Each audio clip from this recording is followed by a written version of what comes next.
I'm delighted to bring you greetings on behalf of the board, the staff, the volunteers, the more than 2,000 servant leader interns who work in freedom schools with CDF each summer and throughout the year, serving America's most diverse, its largest, and its most promising generation ever, the 74 million children under the age of 18 and the 30 million young adults under the age of 25 who join them.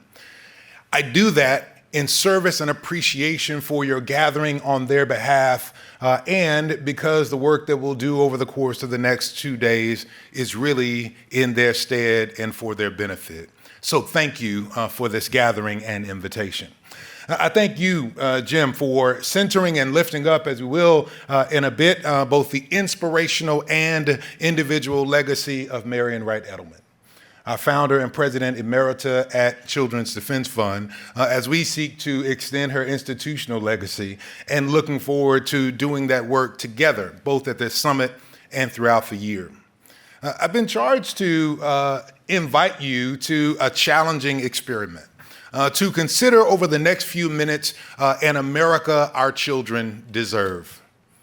I'm going to suggest that it requires more than cognitive dissonance than from the space in which we currently live, but rather it is an expansive experiment that will help us to imagine what we're all working for.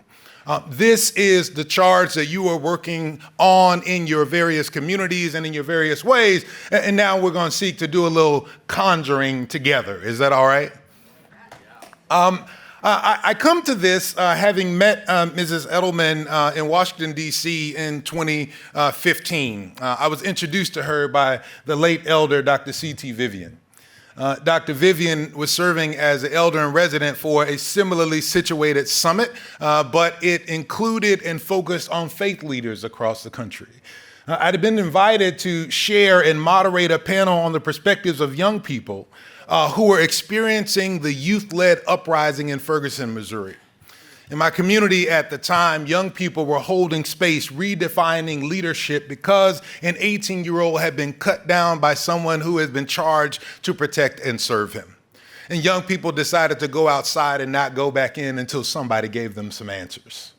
Those faith leaders wanted to know what was going on, and Dr. Vivian had joined us on the ground before. He had visited those young people, and he had asked faith leaders this critical question. He talked to us around a small table, and he asked, what are the young people singing?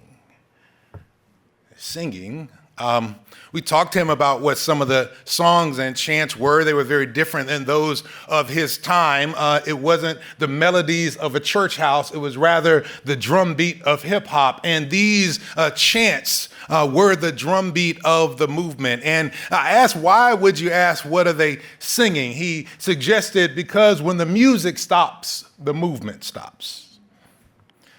Dr. Vivian introduced me to Mrs. Edelman that day, and within 24 hours, I had about 24 new assignments. Jim, you know how this goes.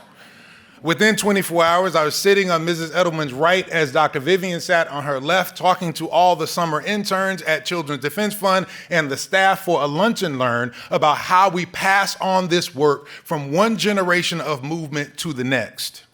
And that was a conversation we re-entered when he introduced me to her in Washington, D.C. In that moment and in these times, I'm reminded when we come to have conversations where our head is so engaged and our hands are ready to get tools to work, that the heart is what sings among us. I'm reminded of this because of the work of one of our board members at Children's Defense Fund, Ramesh Raghavan of NYU. He talks about the work of child well-being and the vision thereof, and helps to bring us into this conversation. America is very late to the conversation about child well-being. We believe in stopping bad things from happening, but the vision of flourishing and well-being and joy that young people deserve is still nascent in our context. And so in his research, he centers that this vision of well-being suggests for us that young people are developing as those their age and stage should. This stage level development is critically important, but not the only metric. He also suggests, of course, as many of us focus, that they are progressing towards successful adulthood. that there are certain skills, abilities, and marks that they must be able to show over time in order to suggest that they will be successfully functioning adults, self-regulation and the like. He also helps us to remember that one of the things that young people have to be able to do is to enjoy childhood, demonstrating the curiosity and engagement with the environment that is appropriate for their context. And that in and of itself is a reminder to us that children are more than little adults, that they have lives of their own that they should be able to enjoy. And part of our charge is not just to prepare them for the future, but allow them to fully engage today. And then he leaves us with this final challenge that it is the responsibility of the community to create the conditions for young people to thrive. He does not give us a child-only definition, but rather expands to help us to understand this collectivist responsibility. And I knew this before I read the papers. I knew this before I met Ramesh many years ago. And I knew it because my 10-year-old daughter, Amber, taught me. Amber Ella Marie Wilson is our singer and dancer in our house.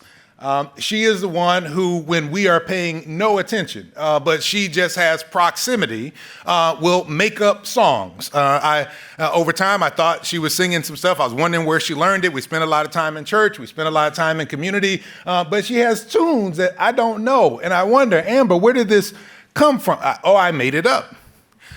When we are in the house and I'm tinkering around with something because I tinker. I don't know how to fix things, but I tinker a lot.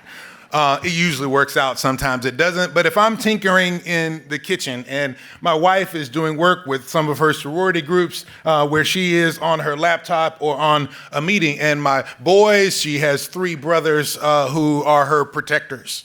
If the boys, one who's an artist, is engaging in his visual art, that's Dallas. Or if Starsky is trying to make sure that he has his work done for school over at Howard, and Mason is somewhere bouncing a ball, because that is our little JV undersized guard. Pray for him. He wants to go D1. He's a little small. But as long as she knows that we're around, as long as she can catch a sight of us, then she feels free to do what she wants to do. And usually that's something that has to do with moving and singing. As long as she is seen, she can get a sight of us and we can get a sight of her. As long as she is safe, she's somewhere in the house that she understands to be her place, and she is secure. She has all the stuff she needs. Every now and then that's a device, but not very often. She'll sing and dance like nobody's watching. And my wife has very much to do with that, and I generally try to stay out of the way. But that's what every one of our children deserves. And that would be the outcome. If they are seen and they are safe and they are secure, if they are supported and have their needs met, then they'll sing and dance like nobody's watching. So the America that every child deserves across course is one where every baby and toddler is nurtured with prenatal care, early attachment to mom and family, a continuum of high quality early learning opportunities so they are ready for school on the first day, where all young people enjoy regular, nourishing meals and active lives marked by positive social adjustments, sustainable environments, and healthcare homes for their bodies and minds, where each student is prepared for global workforce competition and equipped to vote and volunteer and lift their voices in public life through stage-appropriate instruction about who they are, their culture, what democracy means for them, and their history, where every young person gets to launch from a permanent, nurturing home of birth, kin, foster, or adoptive care, and fulfill the dream of doing better than their parents, where our children get to play freely in parks, walk safely to bus stops, and learn in schools as sanctuaries with neighbors and public servants as the guardians of their well-being. If we do that with an agenda of just and caring communities, family stability and economic mobility, education for civic life and work, children's health and healing, and early learning and development, they will sing and dance like nobody's watching, and we will be able to share an appropriate accountability to our elders, including those who have transitioned to become ancestors. Our elders like Marion, ancestors like Dr. Vivian, who are still asking, what are the young people singing? Because when the music stops, the movement stops. And I can say, while Jim was really concerned with everybody making sure that we made it into the room and we got started on time, in the back, I got to key in to my phone. He probably thought I was talking to somebody in the back, but I was keying in on my phone. I didn't want to make it too loud because I've been gone for a few days, and I like these summits. Y'all are real nice people, but I miss stuff at home. And I'll be on the road for about a week and a half, and this is the second month in a row where I've missed Youth Sunday at church. And yesterday at church, it was Youth Sunday, and my wife sent me a text with video. My wife records in church. She also needs to stay away from her devices. I'll tell her you said that, Jim. But yesterday, I got to hear a reminder of what we are called to do. Amber, for the second month in a row, in preparation perhaps for Easter, got to sing a solo in church. I'm not going to try to sing here. But what she said was a reminder and echo of what Marion always talked about keeping the baby in the middle of the table. She sung a song that goes, just for me, just for me. He did it just for me, just for me, just for me. He did it just for me. Amber is singing in the voices of all children, suggesting that all that you do must be on their behalf. She is claiming in advance that what you put your hands to these next 2 days will be in her interest. She is singing forth an aspiration that she will be centered in the context of conversation about public policy in our community. Do it for her. And have an answer for Dr. Vivian and for Marion. What are the children, what are the young people singing? They're singing that is just for me.